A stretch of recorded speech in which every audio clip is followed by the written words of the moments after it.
Malah ini sebenarnya senjata makan tuan. Misalnya begini, bagi pihak yang mengatakan nggak ada itu pembagian bid'ah hasanah dan sayyi'ah. Lah dia sendiri membagi bid'ah jadi agama non agama. Nah, berarti kan senjata makan tuan gitu kan. Betul. Tapi kalau memang ingin mengatakan bid'ah ya jangan dibagi-bagi dulu gitu. Pahami dulu sumber masalahnya itu apa gitu. Saya balik ke Ustadz Isnan, Ustadz. Ya soal supaya kita tuh tidak gampang bertengkar soal bid'ah ini, perlulah kita itu untuk mendefinisikan begitu. Bid'ah itu apa? Barangkali kita sudah sering dengar tapi kita pengen dengar lagi supaya sebagai bentuk murojaah supaya lebih lengket lagi di ingatan kita. Silakan Ustaz. Jadi untuk keluar dari zona yang tadi disampaikan Tasarwat, zona berdebat yang nggak jelas gitu. Nah, jadi kita mencoba untuk memahami konsep-konsep para ulama ya, untuk kemudian bisa istilahnya kalau bahasa hari ini kan banyak piknik lah gitu ya. Baca karya-karya buku-buku yang lintas kelompoknya lah gitu ya. Nah, rupanya kita dapati kalau kita bicara sebenarnya konsep bid'ah ini sangat luas sekali, klasifikasinya sangat banyak gitu ya. Jadi kalau misalnya titik awalnya ini kita akan pahami dulu bahwa bid'ah itu kan kalau kata Imam Izzuddin bin Abdussalam adalah fi'lun lam yu'had fi ahdi Rasulillah. Ini titik awal yang harus kita definisikan istilah bid'ah itu. Jadi perbuatan ataupun amalan yang intinya tidak ada di masa Rasulullah. Ya. Ini definisi bid'ah yang disampaikan oleh Imam Izzuddin, kemudian banyak disepakati ulama setelahnya seperti Ibnu Hajar, Nawawi dan seterusnya. Nah, dari definisi ini nanti para ulama mengklasifikasikan bid'ah itu dalam beberapa bentuk. Nah, selama ini kita hanya mengenal satu klasifikasi, yaitu pembagian bid'ah menjadi hasanah dan sayyi'ah.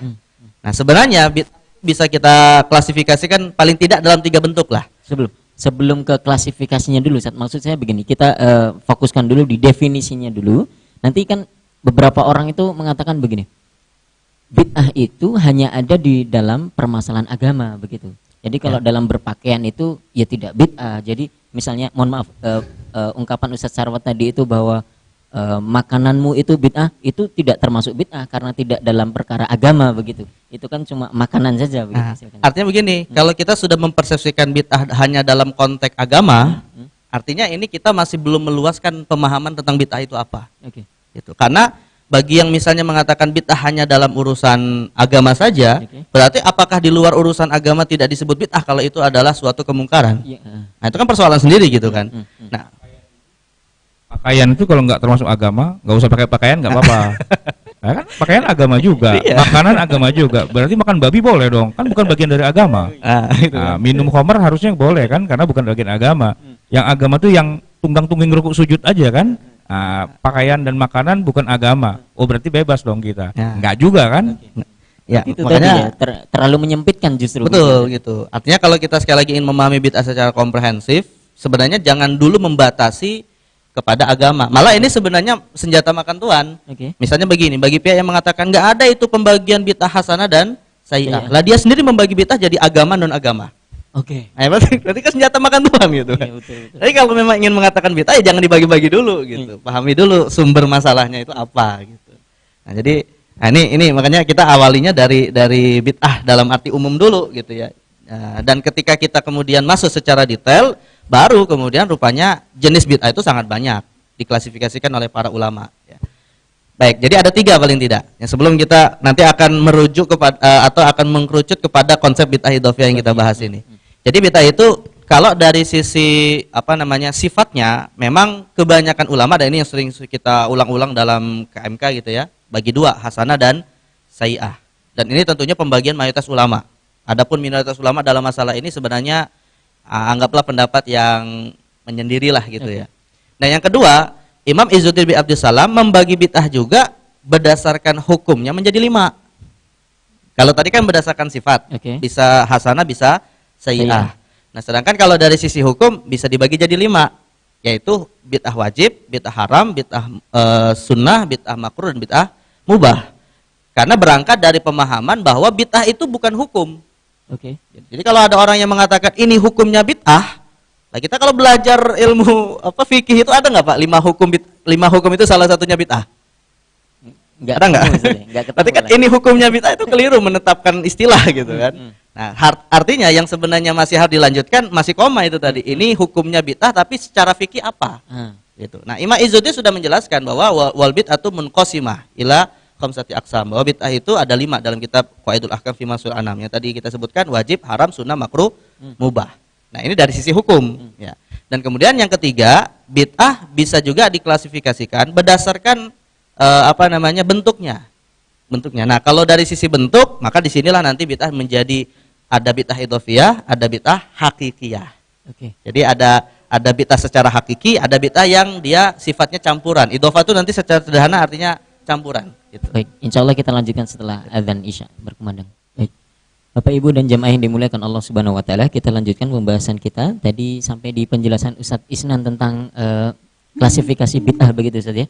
Jadi ada yang membaginya menurut sifatnya, itu ada yang hasanah dan sayyi'ah, bid'ah yang terpuji dan yang tercela begitu. Kalau menurut hukumnya itu ya kembali ke hukum taklifi yang 5 itu, bahwa bid'ah itu bukan sebuah hukum tetapi hanya status. Harus masih koma, ini statusnya bid'ah, koma, hukumnya apa, begitu kira-kira Ustaz ya. Yang ketiga bentuknya begitu. Jadi ada bid'ah hakikiyah, ada bid'ah idhofiyah. Silakan Ustaz dilanjutkan. Nah, setelah kita mengenal ini, tentu kita mungkin langsung fokus saja kepada pembagian bid'ah dari sisi bentuk gitu ya. Karena kalau dari bid'ah hasan dan sayyi'ah ini mungkin sudah sering kali dibahas. Juga kalau misalnya kita bicara bid'ah dalam perspektif hukum fikih, maka sebenarnya tidak perlu dipersoalkan istilah bid'ahnya. Tapi yang dicari adalah hukumnya. Apa hukumnya gitu kan. Karena bagi para ulama yang membagi bid'ah menjadi hasanah dan sayyi'ah, sederhananya nanti menetapkan bahwa bid'ah hasanah itu hukumnya 3, wajib, sunnah, mubah. Sedangkan kalau bid'ah sayyi'ah hukumnya ada 2, makruh dan haram. Dan uniknya lagi, ulama yang menolak bid'ah hasanah seperti Imam Asy-Syatibi, kemudian Ibnu Taimiyah, itu malah mengatakan bid'ah itu semuanya adalah sesat. Tapi dari sisi hukum fikih mereka menerima ada yang makruh, ada yang haram gitu. Dan malah di dalam Majmu'ul Fatawa Ibnu Taimiyah itu mengatakan hukum asal dari bid'ah itu malah makruh. Gitu. Hukum asalnya malah makruh gitu. Jadi tidak langsung memvonis itu perbuatannya haram. Dan kita tahu kan yang namanya makruh itu definisinya apa? Ditinggalkan berpahala, dilakukan nggak berdosa, nggak berdosa gitu. Nah, jadi ini dari sisi hukum sebenarnya selesai tanpa harus kita melihat apa itu bid'ah atau bukan gitu kan. Nah, sedangkan kalau dari sisi bentuknya, nah ini yang sebenarnya seringkali yang diperdebatkan, tapi kadang kita tidak menyebut dengan istilah 2 ini tadi, yaitu bid'ah hakiki dan bid'ah idhofiyah. Jadi sederhananya begini sekalian, yang namanya sebelum kita masuk kepada bid'ah idhofiyah tentunya kita harus pahami dulu bid'ah hakikiyah. Karena dengan memahami salah satunya saja secara mandiri kan kita nggak bisa mendapatkan pemahaman yang komprehensif gitu ya. Ini biar kita lebih ilmiah, saya bacakan definisi bid'ah hakikiyah dulu ya. Jadi bid'ah hakikiyah itu dalam kitab Al-Mawsu'atul Fiqhiyah Al-Kuwaitiyah, kitab fikih yang disusun oleh para ulama di Kuwait. Jadi bid'ah hakikiyah itu allati lam yadul 'alaiha dalilun syar'iyyun la min kitabin wala sunnatin wala ijma'in wala istidlalin mu'tabarin inda ahli ilmi. Jadi bid'ah hakiki itu adalah setiap perbuatan baru yang tidak didasarkan kepada apapun dalil syar'i. Apakah dalil syar'i itu adalah Al-Qur'an atau sunnah atau ijma', bahkan termasuk dalil-dalil yang masih diperselisihkan. Seperti istihsan dan seterusnya gitu ya. Intinya tidak ada sama sekali dalilnya. Tidak ada landasan dalilnya secara 100% gitu ya. Nah, kemudian dalil bid'ah hakiki ini sendiri nanti oleh para ulama diklasifikasikan dalam 3 bentuk. Ada bid'ah hakiki dalam persoalan akidah, ada bid'ah hakiki dalam persoalan ibadah, ada bid'ah hakiki dalam persoalan tradisi, adat istiadat. Kalau untuk dalam persoalan akidah dan ibadah, maka umumnya para ulama mengatakan hukumnya haram. Ya, jadi kalau masalah akidah misalnya, ya menciptakan hal baru dan tidak ada sama sekali dasarnya secara langsung kepada dalil syar'i yang ada, tapi itu tidak pernah ada zaman Nabi, dalam akidah jelas itu hukumnya haram. Karena yang namanya akidah kan final, Nabi selesai, Nabi wafat selesai gitu ya. Misalnya gimana Ustaz? Misalnya begini. Akidah. Dalam masalah akidah misalnya ada keyakinan bahwa Allah Subhanahu wa taala itu tidak menetapkan takdir bagi manusia. Nah, ini kelompok yang nanti disebut dengan Qadariyah. Nah, itu munculnya setelah masa Rasulullah. Di zaman Rasulullah tidak ada yang namanya perdebatan tentang masalah takdir. Ya, tapi setelah itu muncul orang-orang yang mengklaim, yang meyakini bahwa yang namanya manusia itu terlepas dari setiap ikatan kepada Allah. Lawannya muncul kelompok juga yang menjadi lawan dari Qadariyah ini, namanya kelompok Jabariyah, yang mengatakan bahwa semua perbuatan manusia terikat dengan takdir Allah. Ketika mereka mencuri, mereka berargumentasi, saya mencuri karena sudah ditakdirkan oleh Allah gitu. Saya berzina karena sudah ditakdirkan oleh Allah gitu. Nah, dua kelompok ini dua kelompok yang disebut ahli bid'ah dalam masalah akidah. Yang nanti disebut Qadariyah dan Jabariyah gitu. Tapi kalau dalam masalah ibadah yang murni ya, kalau misalnya Maulid Nabi atau misalnya seperti tahlilan kan itu tidak murni sebenarnya, karena ada unsur zikir-zikir juga yang ada dasarnya kepada syariat. Ini yang murni. Misalnya ada orang yang menciptakan ibadah puasa mutih misalnya, Pak. Ya, puasa mutih itu apa? Yang dimakan dia puasa, tapi yang tetap ada yang dimakan yang berwarna putih. Cet, kapur gitu kan, nasi putih misalnya gitu. Ya, padahal dalam Islam ada nggak ibadah seperti ini? Nggak ada gitu. Karena ini murni 100% dia dianggap ibadah tapi tidak ada contohnya. Itu bid'ah dalam ibadah. Tapi yang jadi masalah adalah rupanya bid'ah dalam tradisi itu hukum asalnya kebalikannya, malah boleh. Ya, bid'ah dalam tradisi adat istiadat itu hukumnya malah boleh dalam urusan makanan, jenis makanan, perayaan-perayaan yang sifatnya mentradisi, atau misalnya kegiatan-kegiatan yang intinya nggak ada unsur ibadah di situ, nggak ada unsur akidah di situ. Nah, ketika kemudian para ulama menetapkan bahwa dalam masalah akidah dan ibadah haram, sedangkan dalam masalah tradisi hukumnya mubah. Nah, yang persoalan muncul adalah bagaimana kalau di situ ada ibadah tapi dibatasi dengan tradisi. Nah, inilah yang nantinya dikenal dengan nama bid'ah idhofiyah. Jadi bid'ah idhofiyah itu artinya pencampuran antara ibadah dengan tradisi. Misalnya satu contoh, Pak. Ya, misalnya melafadzkan niat sebelum sholat, ya. Yang namanya niat itu kan disepakati sebagai ibadah. Niat itu kan ibadah dan termasuk bagian dari rukun ibadah, termasuk sholat dan seterusnya. Yang berdasarkan hadis innamal a'malu binniyat. Tapi dicampurkan di dalam rukun niat ini adalah tradisi, yaitu dilafadzkan. Nah, maka ini disebut dengan bid'ah idhofiyah. Atau misalnya setelah sholat kita bersalaman. Ya, bersalaman itu sunnah tidak?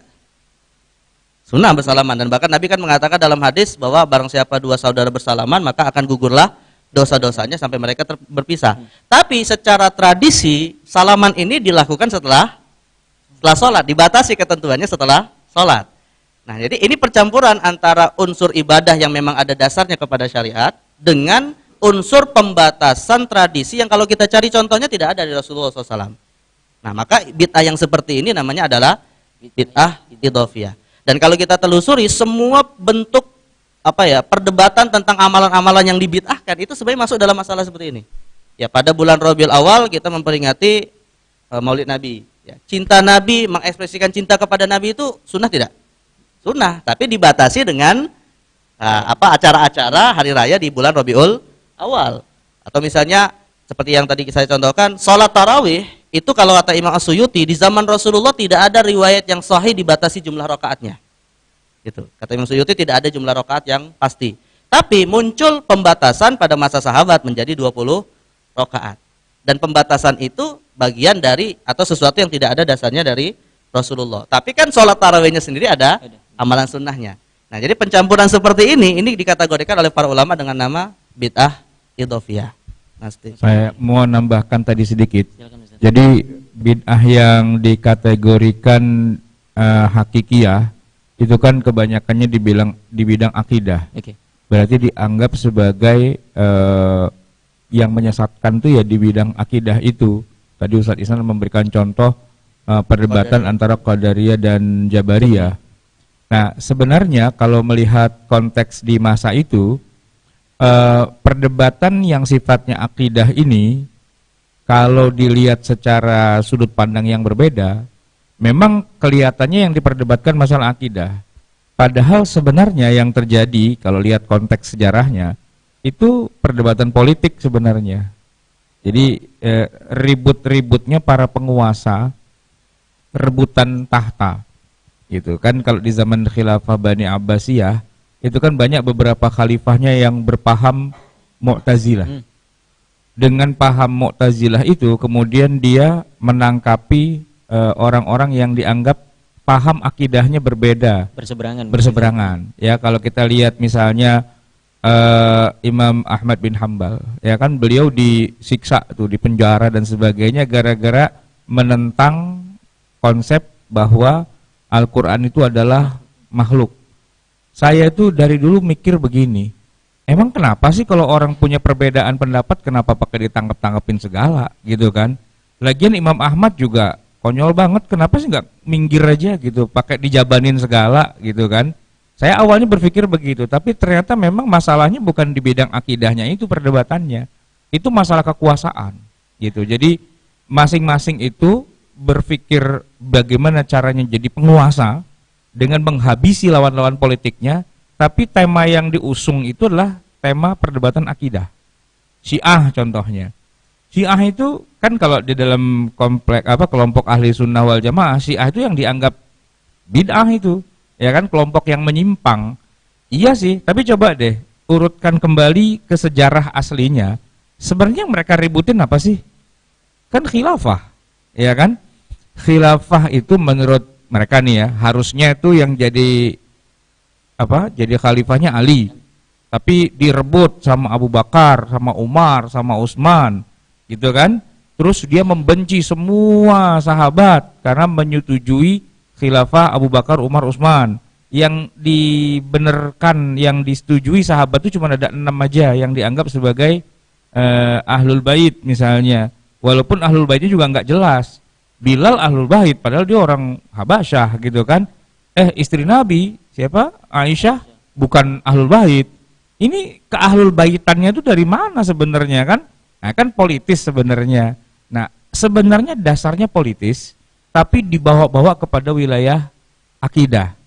Nah, oleh karena itulah kemudian jadi kan lebih gampang ya menghabisi lawan politik dengan bahasa akidah. Itu sesat tuh dia tuh. Nah, itu ahlul bid'ah tuh, gitu kan? Nah, itu sebenarnya yang bermain. Begitulah seperti ketika yang berkuasa Mu'tazilah, seperti yang berkuasa siapa, itu perdebatannya memang wilayah akidah, tapi dibalik dari itu sebenarnya adalah kepentingan-kepentingan politik juga. Dan itu selalu terjadi di setiap zaman, gitu. Saudi sama Iran berantem, kelihatannya sih, keren loh ngeributin akidah. Enggak, politik sebenarnya itu, rebutan kekuasaan, rebutan kekayaan, rebutan apa, itu yang hakikatnya. Cuman pura-puranya ini kita berantem masalah akidah. Nah, gitu sebenarnya. Cuma yang ketangkep mata awam itu memang kelihatannya perdebatan akidah. Kan gini sekarang, saya tanya, takdir menurut antum, takdir itu sudah ditentukan sama Allah enggak? Sudah. Berarti kalau misalnya ada orang berpikir, ya udahlah saya nggak mau usaha lagi, emang udah takdir kali begitu. Saya tanya, kira-kira kafir nggak orang kayak gitu? Kafir nggak? Menyimpang nggak dia? Masuk neraka nggak? Enggak kan sebenarnya. Ya wajar sih kalau ada orang putus asa lalu dibilang, udahlah terserah Allah aja gimana gitu kan. Tapi kemudian ada orang lagi mengatakan, jangan putus asa dong, usaha, ya kan, namanya takdir itu jangan diterima gitu aja. Nah, itu kan sebenarnya kan penjabaran dari Qadariyah Jabariyah, sesuatu yang orang berdebat kayak gitu harusnya nggak pakai masuk neraka lah. Cuman ngedebatin gitu doang kok masuk neraka segala. Cuma di wilayah akidah yang udah tajam seperti itu, karena di belakangnya itu ada masalah yang lebih dalam lagi, fenomena gunung es. Yang kelihatan tuh perdebatan akidah, tapi di dalamnya tuh sebenarnya emang udah musuhan dasarnya. Gitu. Tinggal dicari-cari aja apa sih yang kira-kira bisa kita jadikan bahan perdebatan gitu ya, wilayah akidah. Nah, capek masalah akidah, pindah ke masalah ibadah, gitu yang tadi disebutin. Karena lawannya itu pada maulidan, nah kita habisin aja lewat maulidan itu, gitu kan. Padahal kan orang salaman habis sholat, seandainya Nabi lihat pun Nabi nggak akan bilang, woi masuk neraka, kan nggak mungkin gitu loh. Masa gara-gara habis sholat zikirnya keras, ya kan? Habis sholat terus dia salaman, masa gara-gara gitu aja jadi masuk neraka? Kan jauh banget. Tapi kenapa kok pada rajin nuduh-nuduh yang begitu masuk neraka? Karena yang salaman kayak gitu tuh musuhnya dia. Mumpung dia musuh, kita habisin. Tapi kalau teman kita, jangan gitu kan. Sebenarnya tuh bermusuhan aja intinya itu dari awal saya bilang gitu. Cuman dia cari-cari aja apa yang kira-kira membenarkan pendapat dia, awalnya masalah akidah, kemudian pindah ke masalah ibadah.